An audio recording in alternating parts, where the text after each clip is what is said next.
یوحنا کی انجیل 19:26 سے 27 میں لکھا ہے، عورت یہ تیرا بیٹا ہے اور یہ تیری ماں ہے۔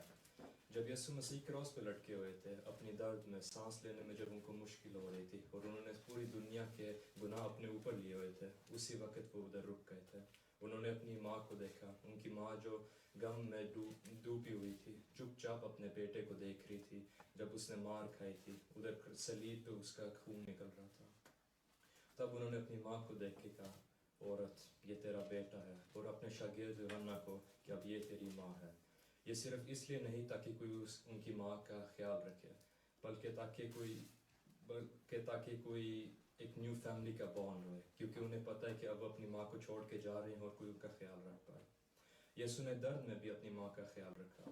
یسوع درد میں اپنا نہیں سوچ رہے تھے، وہ یہ نہیں کہہ رہے تھے کہ مجھے ٹھنڈ لگ رہی ہے، کسی نے مجھے مار رہا ہے، مجھے اتارو، بلکہ انہوں نے ہمارا سوچا، انہوں نے اپنی ماں کا سوچا تھا۔ انہوں نے ہمیں یہ دکھایا کہ محبت کا مطلب صرف باتوں سے نہیں ہوتا ہے بلکہ عمل بھی ہوتا ہے۔ جس طرح خروج کی کتاب میں لکھا ہے، اپنے ماں اور باپ کا ادب کرو۔ انہوں نے یہ بات اپنے موت سے پہلے بھی نبھائی تھی۔ یہ ثابت کرتا ہے کہ اگر یسوع تکلیف میں بھی اپنی ماں کا خیال رکھ سکتے ہیں تو وہ آپ کی پین میں، آپ کی سفرنگز میں وہ آپ کا بھی سوچ رہے ہیں، آپ کبھی اکیلے نہیں ہوتے ہیں۔ یسوع نے ایک نیا خاندان بنایا۔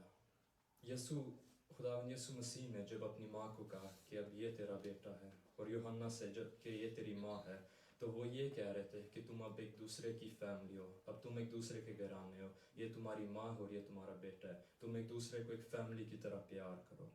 یہ ایک نیا خاندان تھا جو خون کے رشتے سے نہیں بنایا گیا تھا بلکہ ایمان اور محبت سے بنایا گیا تھا، ایک ماں اور ایک بیٹے کے بٹوین۔ آج بھی یسوع چاہتا ہے کہ ہم سب ایک دوسرے کو بہن بھائی ماں باپ کی طرح سمجھیں۔ یسوع کبھی آپ کو بھولتا نہیں ہے۔ اس وقت یسوع دنیا کو بچا رہا تھا، پھر بھی وہ رک گیا، وہ ہمارے لیے رکا، وہ آپ کے لیے رکا۔ اس نے یہ نہیں سوچا کہ میں یہاں سے اتر جاؤں، میں جو مرضی کر سکتا ہوں، پر اس نے اپنا پرومس فلفل کیا، کیونکہ آپ کی درد، آپ کی ضرورتیں وہ سب جانتا ہے۔ آپ کبھی اکیلے نہیں ہوتے ہیں۔ اور میرا لاسٹ پوائنٹ، ہم سب خداوند یسوع مسیح کی طرح بن سکتے ہیں، اور کس طرح؟ 3 پوائنٹس ہیں۔ ہمیں کسی کا درد محسوس کرنا چاہیے، ہمارے فرینڈس، ہماری فیملی، ضرورت نہیں ہے کوئی ریلیشن شپ ہو، ضرورت نہیں ہم خون کے ہمارا بلڈ سیم ہو، ہمیں دوسروں کا کیئر کرنا چاہیے، جس طرح خداوند یسوع مسیح نے ہمارا کیئر کیا تھا۔